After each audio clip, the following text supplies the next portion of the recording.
serve and protect the victims of heinous crimes. It is the most egregious violation of that trust when instead of protecting the vulnerable, they protect and enable perpetrators of these crimes to continue their evil acts.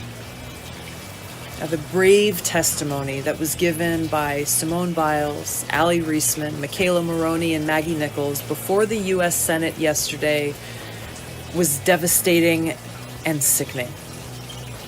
FBI agents were not only derelict in their duty, they actively chose to turn a blind eye to the abhorrent crimes that Larry Nassar committed. They chose to protect this rapist and pedophile who repeatedly molested these and hundreds of other girls. And when these girls cried out for help, when they had the courage to come forward to bring about justice to this despicable perpetrator, the FBI turned their backs on them. So this is a fact. The FBI was complicit in the sex crimes of a pedophile rapist. Just listen to Allie Reisman, one of Nassar's victims. The FBI and others within both USAG and USOPC knew that Nassar molested children and did nothing to restrict his access.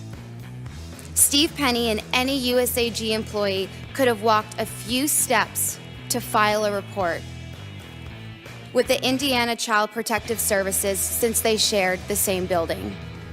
Instead, they quietly allowed Nassar to slip out the side door, knowingly allowing him to continue his work at MSU, Sparrow Hospital, a USAG club, and even run for school board. Nassar found more than 100 new victims to molest. It was like serving innocent children up to a pedophile on a silver platter. So why aren't these FBI agents being prosecuted for their role in enabling Nassar to continue to rape and molest hundreds of girls? Why aren't they in jail? Why aren't they being held accountable? The sad truth is that this is yet another example of how there is one justice system for everyday Americans, and there is another for the elite, the powerful and connected. Because make no mistake, this is not an isolated incident. There are countless others whose cries for help have been and continue to be buried by a system and bureaucracy that's more concerned about protecting itself and their own than they are about actually holding perpetrators accountable for the crimes they commit. Now, someone very close to me who works in law enforcement was sexually assaulted by a coworker on federal property. Now, supervisors and leaders were made aware of this crime. They were shown indisputable evidence that a felony was committed, and they chose to do nothing. They did nothing. The perpetrator of this crime was never brought to justice. In order for our society to function under the rule of law, we the people must have faith that this justice system works, that it treats everyone equally.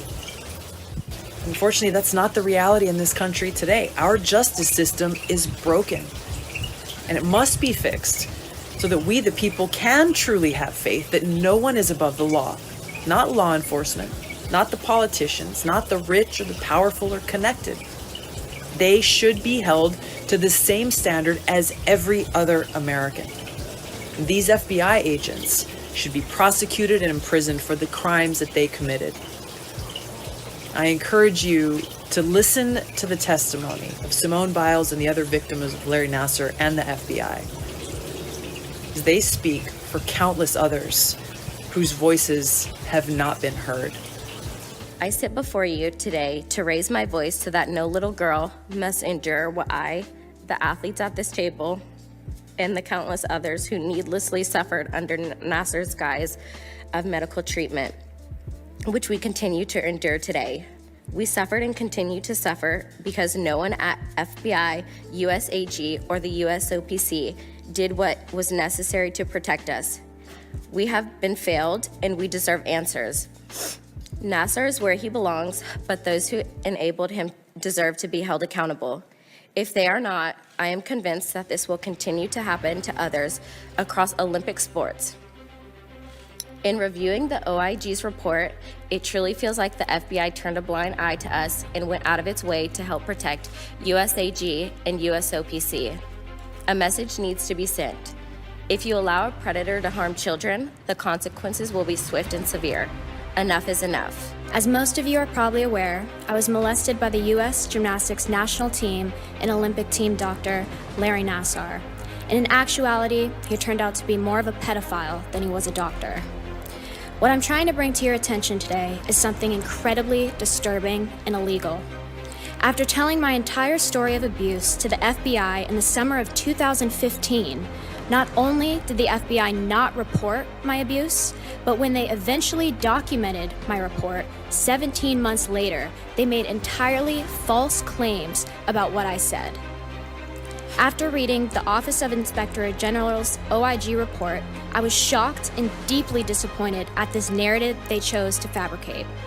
They chose to lie about what I said and protect a serial child molester rather than protect not only me, but countless others. I reported my abuse to USA Gymnastics over 6 years ago, and still, my family and I received few answers and have even more questions about how this was allowed to occur and why dozens of other little girls and women at Michigan State had to be abused after I reported. In sacrificing my childhood for the chance to compete for the United States, I am haunted by the fact that even after I reported my abuse, so many women and girls had to suffer at the hands of Larry Nassar. USA Gymnastics and the United States Olympic and Paralympic Committee and the FBI have all betrayed me and those who were abused by Larry Nassar after I reported.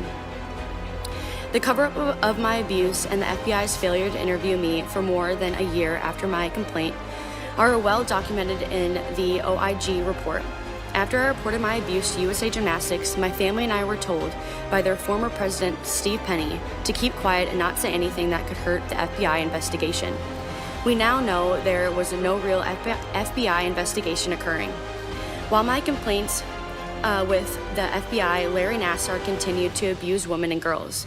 During this time, the FBI issued no search warrants and made no arrests. In 2015, it was known that at least 6 national team athletes had been abused by Nassar. There was even one of the athletes that was abused on film. Given our abuser's unfettered access to children, stopping him should have been a priority. Instead, the following occurred. The FBI failed to interview pertinent parties in a timely manner. It took over 14 months for the FBI to contact me, despite my many requests to be interviewed by them.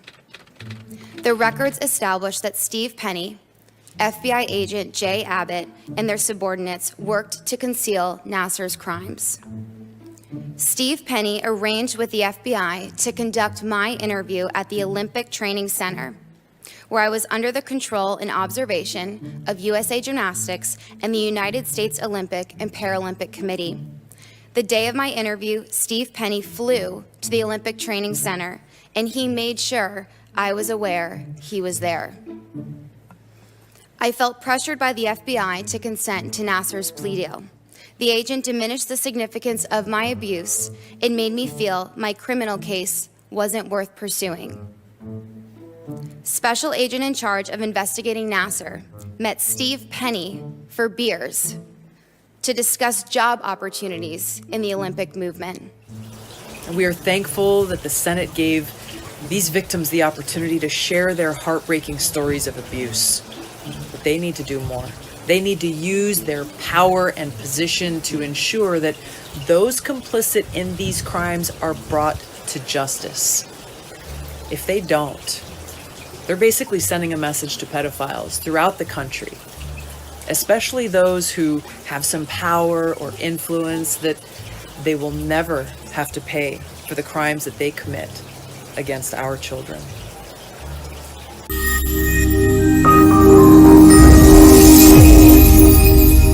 And there you have it, ladies and gentlemen. Last last words. Be responsible. Responsibility. Thanks for joining us today at Tommy Nation Politics. Guys, this is Tommy with Tommy Nation Politics. How's it going? You know what I think? I think time goes by so slowly. We use time in different ways. Some of us use time to make people forget about the shenanigans that they've been pulling. Other people use time to make an argument about a new course of action. This is the avenue that Tommy Nation Politics is pursuing. We are a free-thinking, innovative, open-minded, new progressive media. Go to us at www.tommynationpolitics.com or check us out at facebook.com/TommyNationPolitics and our Facebook page. It's the way to get in touch with us. Send us messages. Let us know what you're thinking about and how we can provide you with the ways to get your inalienable rights and your fix for life, liberty, and the pursuit of happiness. This is the agenda that Tommy Nation Politics has. There's no other agenda. There's no funneling of the wealth. There's no kissing up to my donors. I already do kiss up to my donors. They're good people. The people that done it to me anyway. I don't know about these neoliberal corporatists who love war. Let's check that out. And the fact checkers who check their facts. This is Tommy Nation Politics, guys.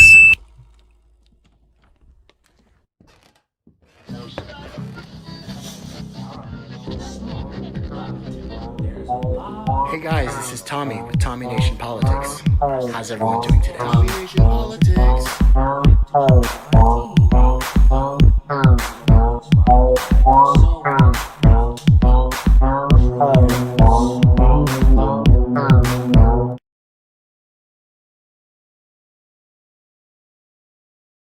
Glenn Hey Greenwald guys, is this an is independent Tommy, journalist Tommy who works Nation on Politics. Substack. He joins How's us everyone doing tonight. today? I should say to our audience, we have not talked about this. I have no idea what your views are on this. I was talking to my producer 2 hours ago.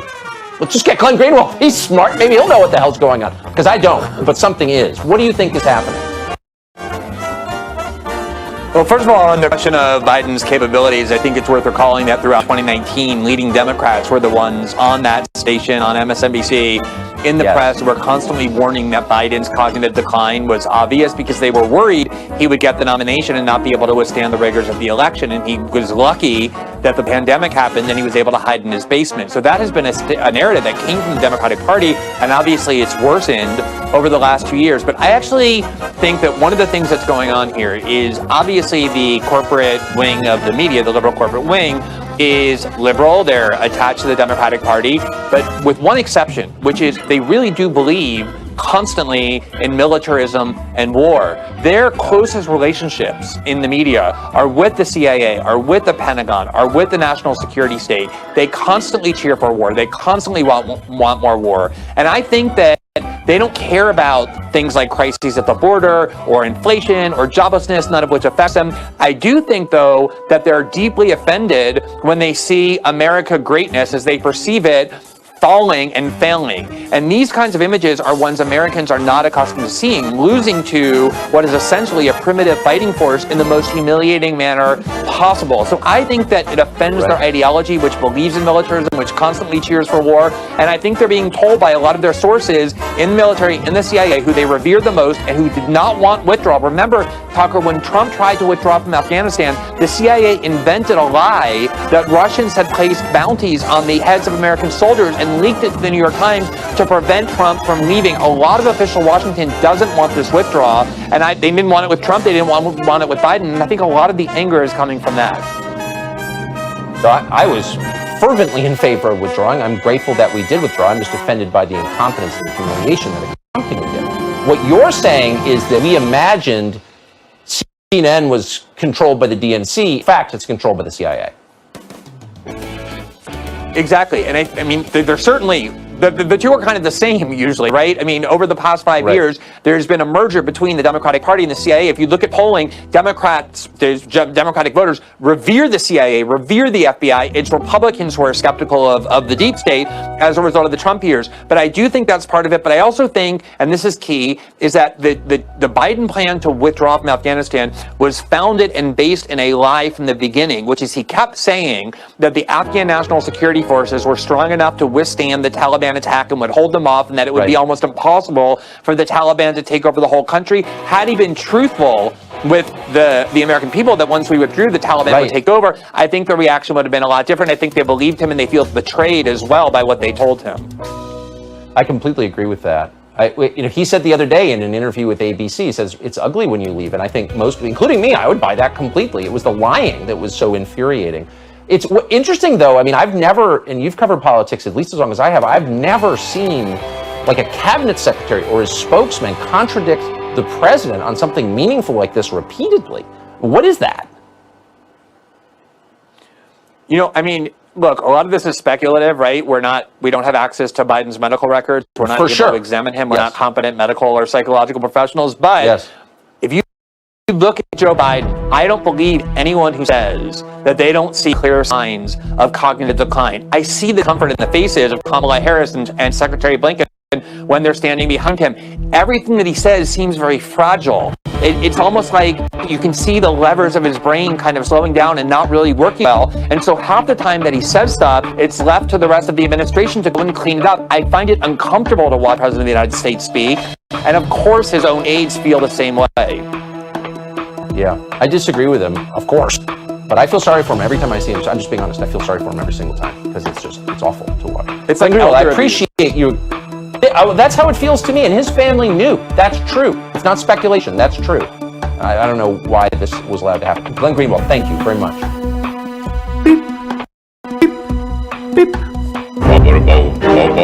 Propaganda. Many use the word when talking about countries like North Korea, Kazakhstan, Iran. Countries viewed as authoritarian through the lens of the Western media. Freedom of thought.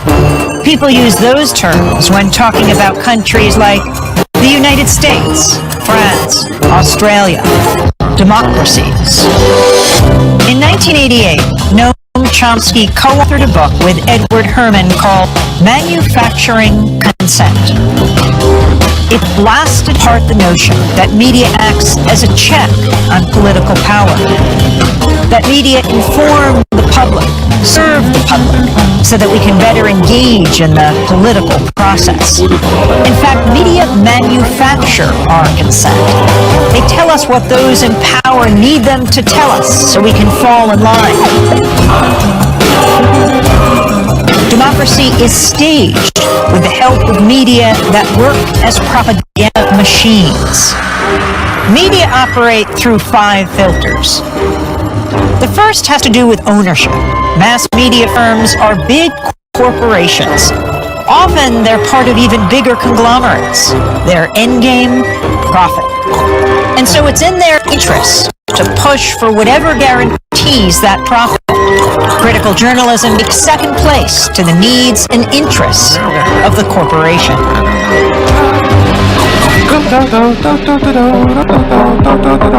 The second filter exposes the real role of advertising. Media costs a lot more than consumers will ever pay. So who fills the gap? Advertisers. And what are the advertisers paying for? Audiences. And so it isn't so much that the media are selling you a product, their output. They're also selling advertisers a product, you.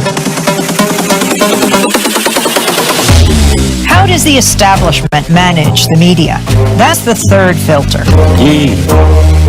Journalism cannot be a check on power because the very system encourages complicity. Governments, corporations, big institutions know how to play the media game. They know how to influence the news narrative.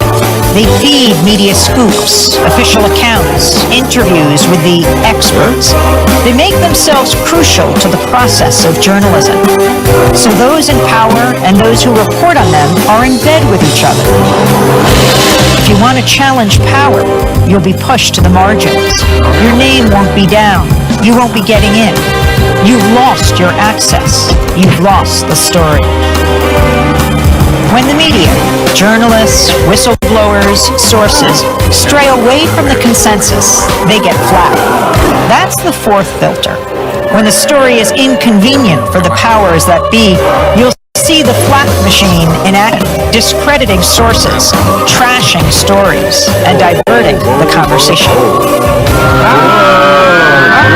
To manufacture consent, you need an enemy.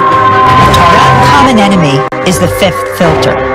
Communism, terrorists, immigrants, a common enemy. A boogeyman to fear helps corral public opinion. 5 filters, one big media theory. Consent is being manufactured all around you, all the time.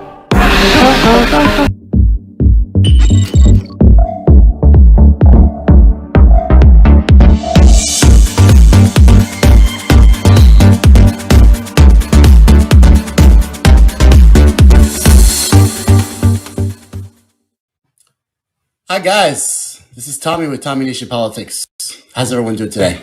Dave Van Zandt, a Yale, Princeton, Harvard, Ivy League, New England Trust Fund elite, former president of the New School. David, he has written widely thousands of news articles for Huffington Post, Washington Post, CNN, MSNBC. And also, he was appearing on some panels later in the late 90s, like the World Summit and the United Nations. He's a Rhodes Scholar. He's a New England good old boy. You guys, what I'm trying to say is that David Van Zandt is establishment. He was born establishment, molded by it. Who are the establishment neoliberals? The people that want the banks, Wall Street, and the military-industrial complex to always get richer and for the poor to get poorer? Well, that's what we're investigating today, guys, with complicity. That's right, guys. There's a whole lot of misinformation going on. But even more than that, there's a whole lot of propaganda going on, guys. Propaganda is the oldest form of misinformation. It's literally the mother. It's the mothership. It's very ironic that this COVID pandemic has opened up kind of a Cold War era vibe. A Cold War era vibe when it comes to the military-industrial complex. Cold War vibe when it comes to our Congress doing investigations and blacklisting, censorship, and the like. Also, guys, it's mirroring the times when the CIA and the deep state, the Federal Bureau of Instigation, ran rampant and spread their own political or non-political, more like fear-mongering agenda to make and divide and conquer Americans and make such Americans weak. So we, the people of the United States, are supposed to form a more perfect union, establish justice, and secure the blessings of liberty to ourselves and tranquility. So I was at my free thinking group, free thinkers who want to meet in the middle, which is it's exceedingly better thinking now that all of the cretins, the meatheads, and the partisan sycophants are out of it. That'll be clean house. I've been getting a lot of really amazing just epiphanies from people's thoughts. In fact, we had one member of the group, he literally checked himself. He said he didn't realize he was doing whataboutism. And he turned around and said, well, wow, I'm We're going to have to consider that. That's what the whole point is, guys. Free thinkers want to meet in the middle, guys. That not only elevates the conversation to where we should be, but it also helps and enhances yourself and your character. There's a lot of reasons why these Democrats and these Republicans don't have any character. One of the reasons is because we don't hold them accountable for their actions.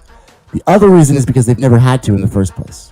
You've had to, out of sheer poverty, or the fact that you're not in control of your own life. Your employer is, your health insurance person is, your mother is, your warden is, but you've never been in control of your life. So you had to literally reach up inside of yourself and pick up character, and with that experience and understanding, become a better person than these puppets of the rich.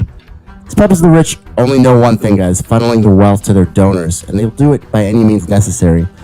Most of the way they do it, guys, is a repeated action of dividing and conquering, and that's what Tommy Nation Politics is here to reveal to you. We're here to reveal that to you every day, 24/7, guys, 24/7. So anyway, guys, I was in my Facebook group, and I got into it was an argument, but it was a conversation with a young lady, Michelle Stone, who I greatly respect. She's very intelligent, very intelligent. We somewhat disagree, and not everyone is on my page when it comes to these two parties are thieving liars who should have been all in jail by now, or worse. People think that's extreme or fringe. I feel like it's because they have no self-respect, or maybe they're afraid to even go down that rabbit hole because they know what they're going to find is the truth, and they can't handle it. But be that as it may, I don't know if Michelle was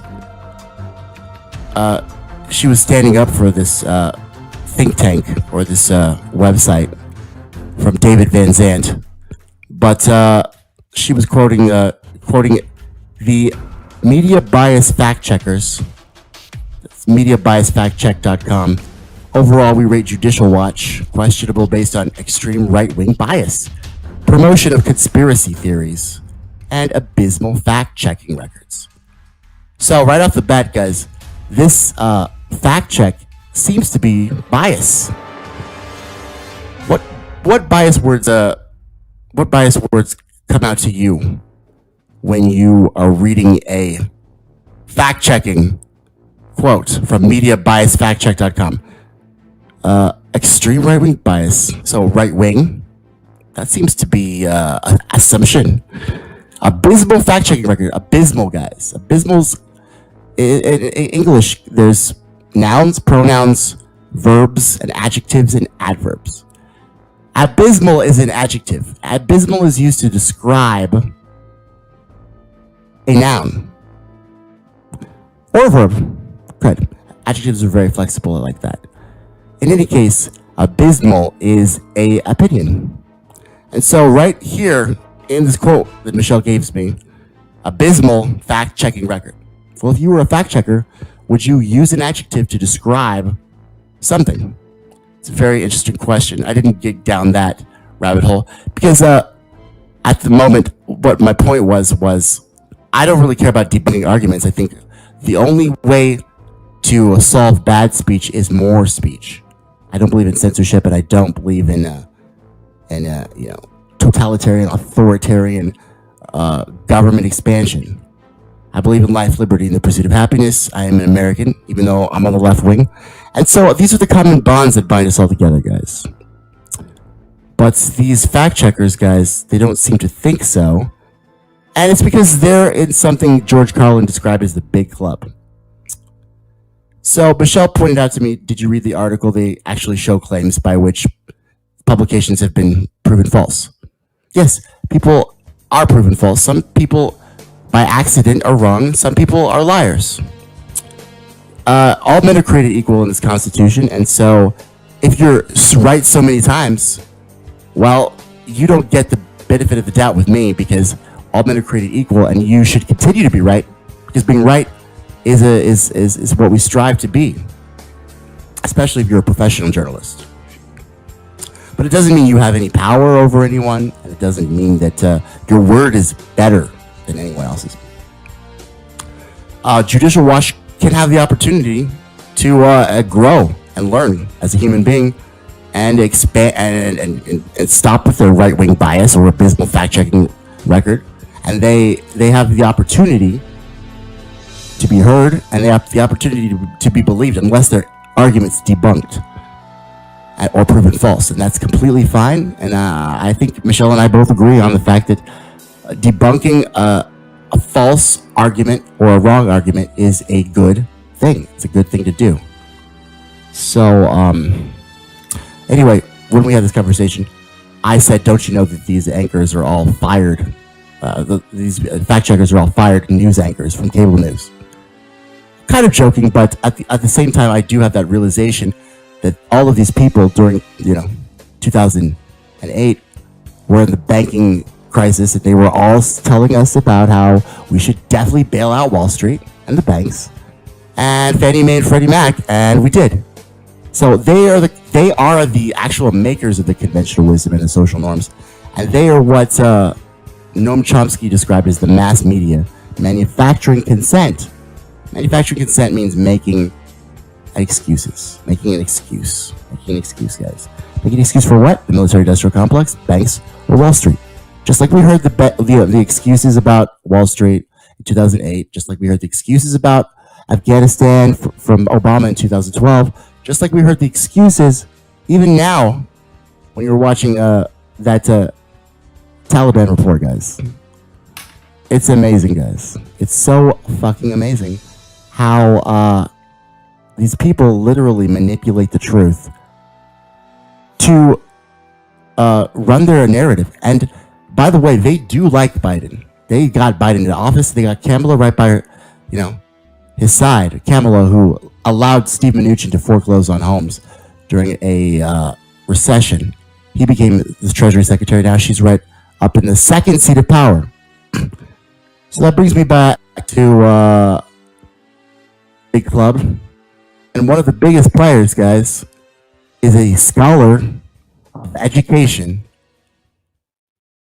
a book writing, Princeton, Ivy League, New England neoliberal elite known as David Van Zandt.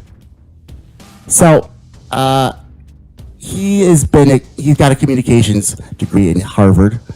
He proceeded to have a journalism degree in Princeton. Then he went to Yale. He did his rounds. You see him appearing in the United Nations, the Tahoe World Culture Forum, and the World Summit. He spoke on innovation and entrepreneurship. Those are people who make money and have think tanks and investment firms, and they are not you. They're not you. They're a big club. They are part of the 1% that own more bottom 90% combined and use the labor of the working class to continuously rape every natural resource and every healthy human being in this country,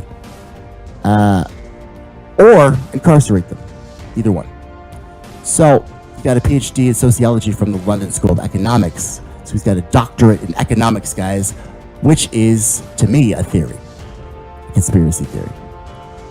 Supply and demand, that's all right and good, guys. But when you're coming to, when you literally capture the market and create a monopoly or a desperation, or when you take a government contract on a vaccine and then hold hostage, I call that immorality. I call that greed, and I call that selfishness, and I call that immoral. But he's a member on the Council of Foreign Relations, guys. The Council of Foreign Relations, CFR, was founded in 1921. It's a United States nonprofit think tank, guys. Think tank. It's a very interesting thing, guys. Headquartered in New York and also Washington, D.C. Its membership, which numbers include senior politicians, more than a dozen secretaries of CIA directors, bankers, lawyers, professors, senior media figures such as the Cuomos and Megyn Kelly and Bill O'Reilly.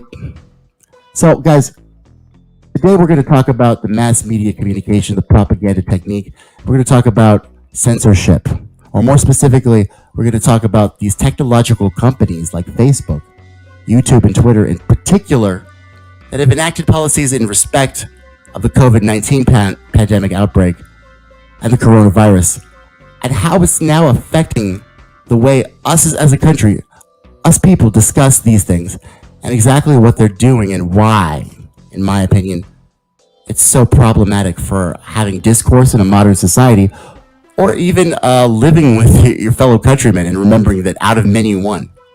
I want to say that we're going to talk about a few news sources that you probably aren't going to agree with, whether that's the New York Post or Fox News. I don't agree with them daily, especially that Larry Kudlow. We're going to talk about all those various sources. And what I would say is that in respect of that, is not what you must agree with. That has to do with the source's authenticity, but it's necessarily the heart of the discussion is the truth and the facts, because the facts, as Walter Cronkite used to say, just the facts, man. And as Americans, we should agree with our common bonds that strengthen us are the amendments, the freedom of speech, religion, and freedom to assemble. We should all agree with that. It should be a universal agreement that we stand with the constitutional amendments that some have fought for, some have died for, some have marched for, and we have all earned. And they were given to us by the inalienable creator of all things. Inalienable rights, guys. Life, liberty, and the pursuit of happiness. So if you know your way around the legal system, you do realize that we do have checks and balances in this wonderful country, supposedly. We have the judicial branch, which is having to do with the enforcement of the laws that the legislative branch legislates. And of course, the executive branch oversees the laws and enforcement thereof. They all work together as one, supposedly. And they have for a while. But also, whether we even kind of delineate the truth of checks and balances, or if we ignore crony capitalism as it exists today in our country, we have to at least see that there's at least bad opinions, if there's not bias, if not propaganda, if there's not a narrative that someone is trying to, manifest within the minds of the American people, especially when you have a mass media program such as cable news or the internet. Now, the Telecommunications Act of 1996, that made, signed by Bill Clinton, by the way, that delineated a different path than Walter Cronkite, in the fact that these news corporations, these anchors, would all be owned by a conglomerate of banks, boards of directors from the military-industrial complex, banks, and Wall Street, and that the richest of the rich would control the narrative and use not the judicial branch to enforce legislation, but they would use the CIA, which in the 60s was actively changing the narrative in Vietnam. They would use that to shape the social opinions of the day in our own country and our domestic policy, guys. The CIA shapes the narratives of our domestic policy, and which is why we have such a problematic history with American exceptionalism, nationalism, and outright stupidity in our opinions and beliefs that we are a country that is we're the greatest country in the world. Not. We're the richest country, not the greatest, guys. Quantifiably not. Technologically squashed, medically inept. The vaccines didn't even come from this country, guys. But whether that news that I'm just delivering is on Facebook, Twitter, or YouTube, or wherever, it could be a problem for the narrative. It could be a problem for the system and the process in place to carry and manufacture consent for the concepts that I believe are ultimately untrue, lies, propaganda, and moronic, to say the least. Let's understand that when you adequately defend stupid ideas or quash or censor truth or even any speech whatsoever, it is an unconstitutional act. It's an un-American act. Whether or not we have COVID-19 and the coronavirus, the freedom of speech and the rights thereof shall not be infringed. The people's rights shall not be infringed. So I'm making an argument for Michelle that these fact checkers are not only problematic, but they're also part of the degradation of our society, and they are harmful to our constitutional rights. So that would be my argument. I know my argument was a little bit more simplistic, Michelle, that these are fired cable news anchors. You could have gotten me on that, guys, Michelle, because I've been looking around. Not a lot of these people have been cable news anchors, specifically. They've written and op-eded, contributed, and otherwise pushed the agenda of the third estate and the real estate and the Wall Street estate. But they haven't so much been on news anchors. They're not that low class. These people are schmoozy, bougie. They are influencers. You know, they call people that take pictures of food and send it to Yelp influencers. But these guys are the real influencers. They influence everything. They influence with their think tanks. They influence the direct pathways and the journey of our country by funding the politicians and their campaign finance contributions, and then proposing thoughts and ideas, which literally, if you funded Joe Biden, he's going to look at post haste. So they shape the social fabric of our country, and they are, and as you saw in the New York Post article when Hunter Biden was going down, and these people, funded Biden's campaign, they labeled New York Post as false information. Remember that, Michelle? And then later said the computer was hacked. Both counts were false, fake news. They were fake news.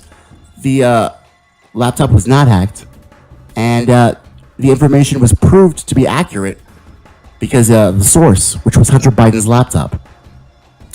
Needless to say, Facebook and Twitter did not make an apology, but they proceeded to, carry on in censoring and using their fact checkers, who apparently don't have bias but use adjectives, to look at articles and weigh in on it in a not so scientific way, guys. It's a non so scientific way.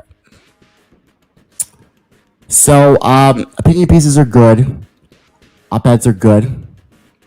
But the China story about the origins of COVID-19, guys, that's another matter of fact story that once again was told as false information when we don't even know to this day where the coronavirus originated. And as for the incendiary amount of evidence that we could conclude, the Wuhan lab, the censoring, and the actual behavior of the Communist Party of China when the outbreak was happening, how they wanted to cover it up, we could surmise that the virus came out of a lab. And that speech was stifled by these fact checkers. That is yet another example of the reason why they are harmful and the reason why they are directed to manufacture consent for the social propaganda medium, the mass media propaganda program. So that is a fact to me because of these two examples create a pattern in which this year alone incidents have been used. The incidents have been elevated. Incidents have been skipped over. Incidents have been used as distractions. And all could be speculation since we have no concrete proof. But one has to realize and one has to know that actions speak louder than words. And China's behavior spoke volumes. Their words are redacted, like Fauci's. The Wuhan Institute of Virology it seems to have more constitutional right to life, liberty, and the pursuit of happiness than any American who would dare question the narrative that China would give us or the facts that led up to the pandemic. It's a scary thought, guys. It's a scary thought when other countries are getting in on the manufacturing, consent, and consummation of our American dream illusion. When other countries realize the American dream is an illusion and they try to cash in on that, guys, like Ashraf Ghani, we're in trouble. We're literal, what's the word? We're literal, we're fish in a barrel. We're monkeys in a barrel. We're ants in a farm. We're monkeys in a lab. Not a Wuhan lab, hopefully. Why did this start? Started because of corporations. It started because money is speech, my friend. Citizens United has opened up a whole new door, guys, in which corporations will tell you what's true. And their fact checkers and armies of conventional wisdom and social norms, sycophantic bandwagon mentality, paid shills will back them up on that. It's not really ideal for truth, justice, love, and principles and values. I think we see something that is less about whether you're in government, whether you're in industry, and more in terms of, are you a member of this sort of elite influential class? We see they don't really care, is at the high echelons of society, about whether you're a particular religion or this, that, or the other. It's about, do you have clout, right? Do you have access to resources? Do you have access to influence? If you do, you're in. When we look at what actually happened, for those who are not familiar with the NSA sort of programs that we saw, there is, in 2013, the CIA's CTO, a guy named Gus Hunt, who I had many meetings with when I worked on the CIA account for Dell, said, sort of accidentally, at a trade show, what had become the new strategy. We want to collect everything and hang on to it forever.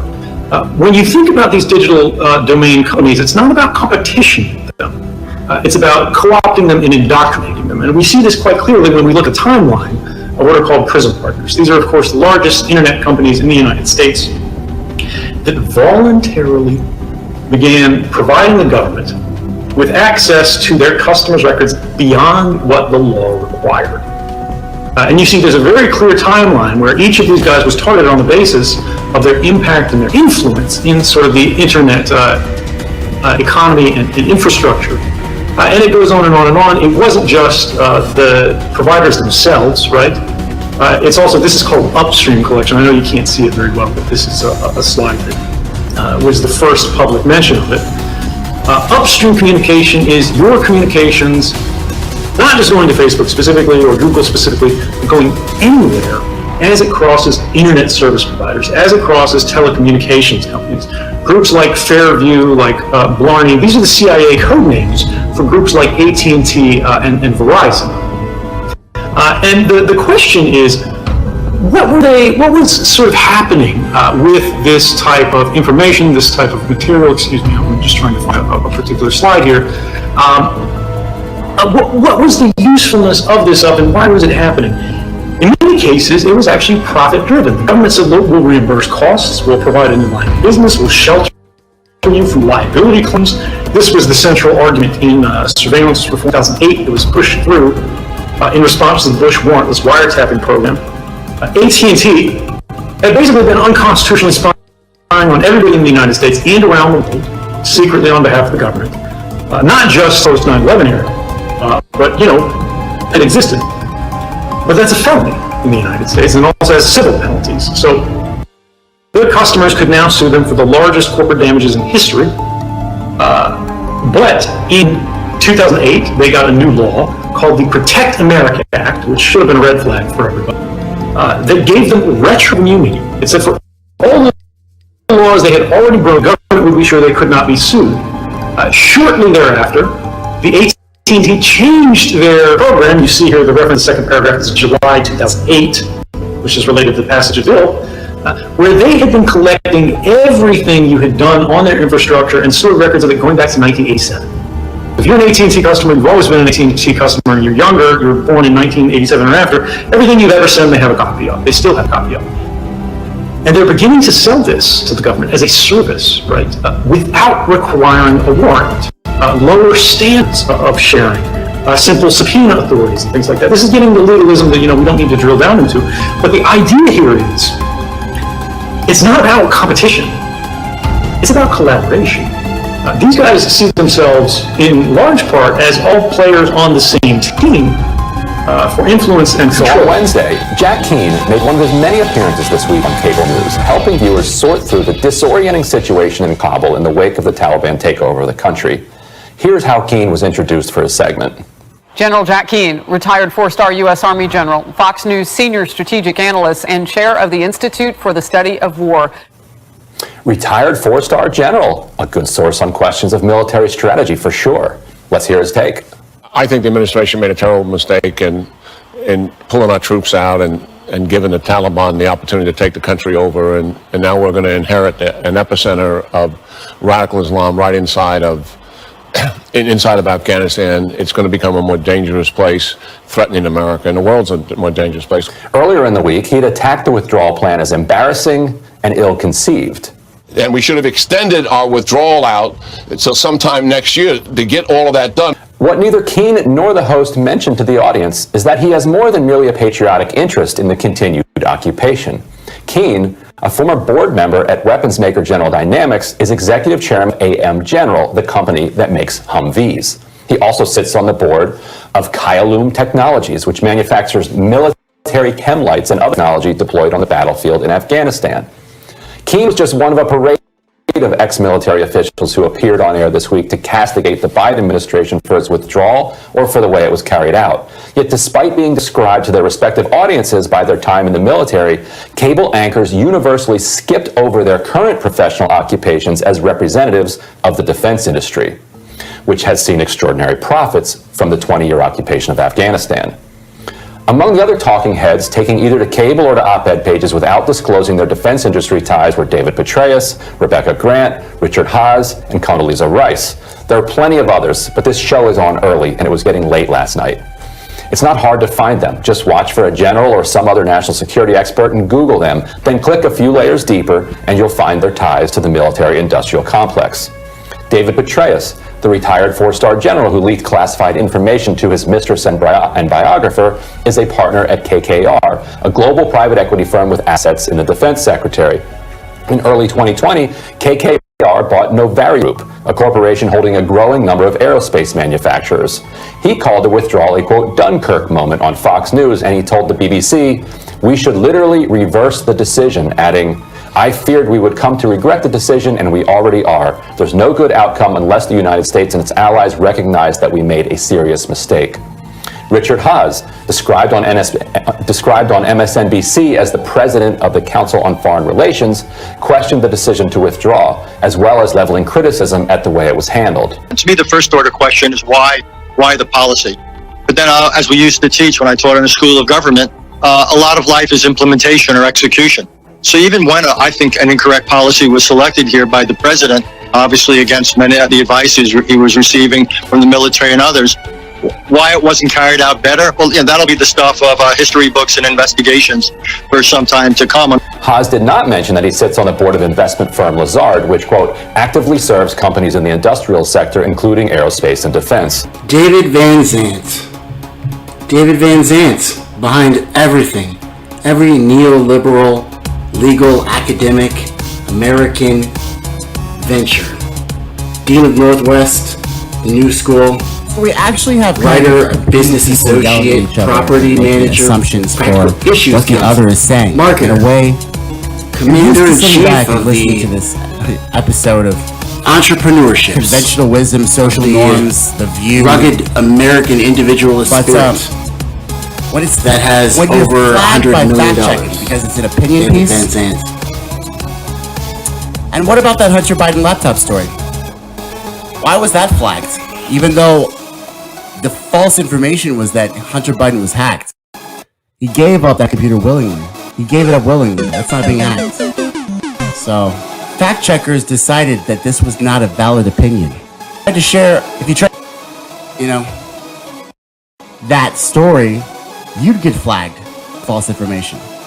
And it alerts on top of your Facebook saying, this person has shared false information if you're an admin in a group. Trust me, guys, I know. So now, that's a draconian, high-level way of censorship. When we're labeling things false that aren't false, we're not letting you click through and make a determination for yourselves. Winds up looking like a huge authoritarian, totalitarian 1984 Orwell novel.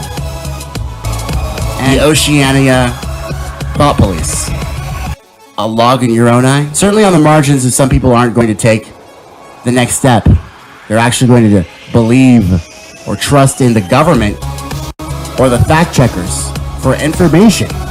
Information, guys, in 2021, guys, when we have spin, conventional wisdom, social norms, government that's funded by elites.